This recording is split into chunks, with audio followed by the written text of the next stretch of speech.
We're going to take a look at the Lansing Community College METS260 Capstone project.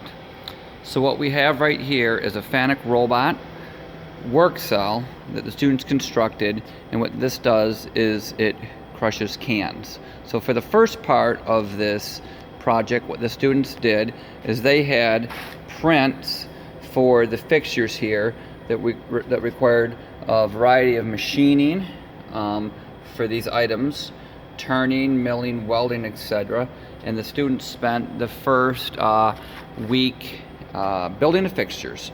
And then what they did is they had prints and they mounted up the fixtures here so that the cell could handle these cans and crush them. Okay.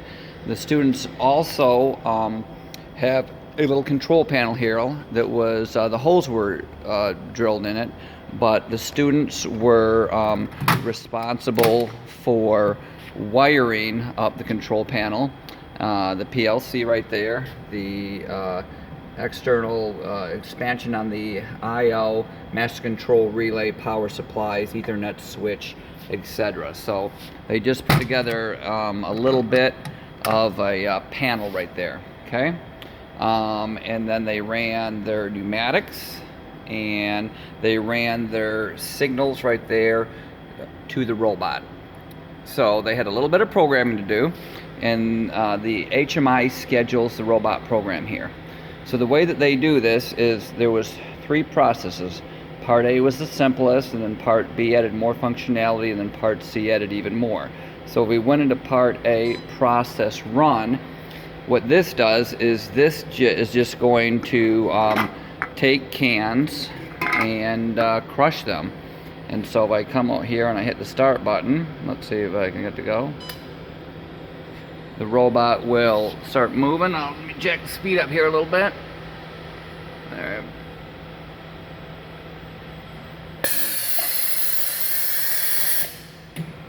And so the robot moved the part to the conveyor.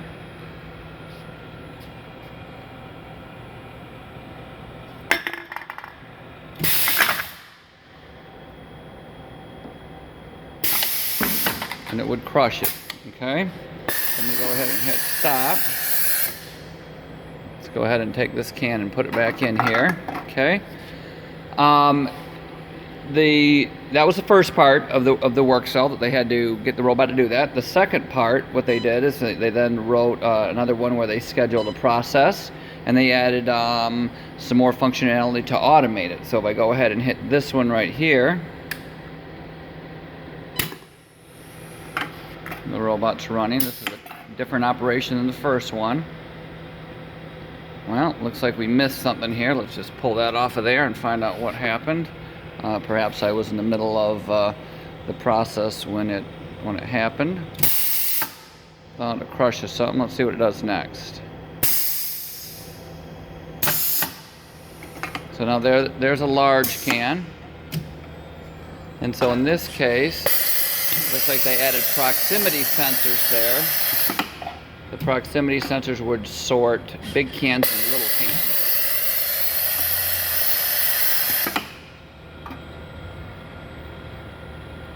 And because this was a little can, it goes and gets crushed. So I took that can out. It looks like it was actually working correctly. So that was my bad.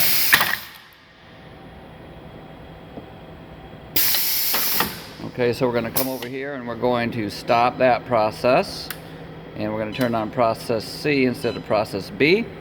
And so this time what we're going to do is we'll reload this up one last time. And let me grab another couple small cans here. Hang on. And I'll put maybe something like that. Okay.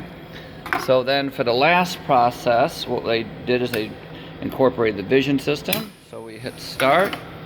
And what this one does is the proxies trigger the vision solution. The robot is taking a picture of the can and determining if it's large or small. And so this one will go and get crushed.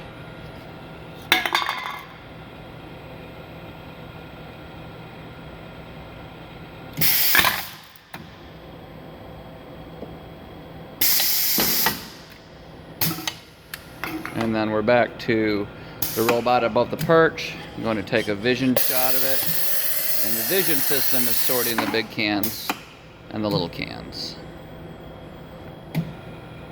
So that is a little can because it took a picture of it, and then it would go in there and then get crushed. So students did a good job of mounting the sensors, figuring out the logic, mounting all the fixtures, built the vacuum generator, used the vision system, and programmed the HMI here with some functionality.